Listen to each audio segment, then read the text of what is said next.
સાડી બીજને 27 જૂને ભગવાન જગન્નાથજી નગરચર્યાએ નીકળશે. પ્લાસ્ટિકના મોલ્ડિંગથી લીલા કંડારાઈ હતી. ઇસ્કોનમાં રથયાત્રાની તૈયારી શરૂ. સભાગૃહમાં ભગવાનની લીલા ફરીવાર કંડારાશે. સમારકામ માટે રથને બહાર કઢાવો.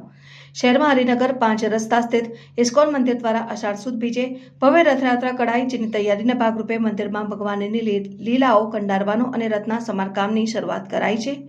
ઇસ્કોન મંદિર વડોદરાના નિત્યાનંદ સ્વામીએ જણાવ્યું હતું કે રથમાં રહેલા દરેક પાર્ટ્સ ચેક કરવામાં આવશે, જ્યારે મિસ્ત્રી અને ટેકનિશિયન દ્વારા જે વસ્તુ બદલવાની હશે તે બદલી નખાશે. 2 દિવસમાં તૈયારી શરૂ કરાશે, જેથી રથ મંદિર પરિસરમાં બહાર કાઢવામાં આવ્યો છે.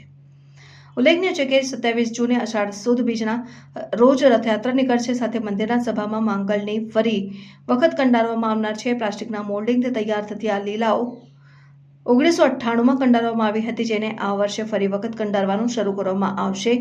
11 જૂને ભગવાનના જલાભિષેક બાદ કપાટ બંધ કરાશે અને આગામી 11 જૂનના રોજ જલાભિષેક બાદ જ્યેષ્ઠ પૂર્ણિમાથી ભગવાનના દ્વાર બંધ કરવામાં આવશે, જે રથયાત્રાના દિવસે ખુલશે. ધાર્મિક પ્રણાલી મુજબ જલાભિષેક બાદ ભગવાનનું સ્વાસ્થ્ય કથળતું હોવાથી દર્શન બંધ રહેતા હોય છે.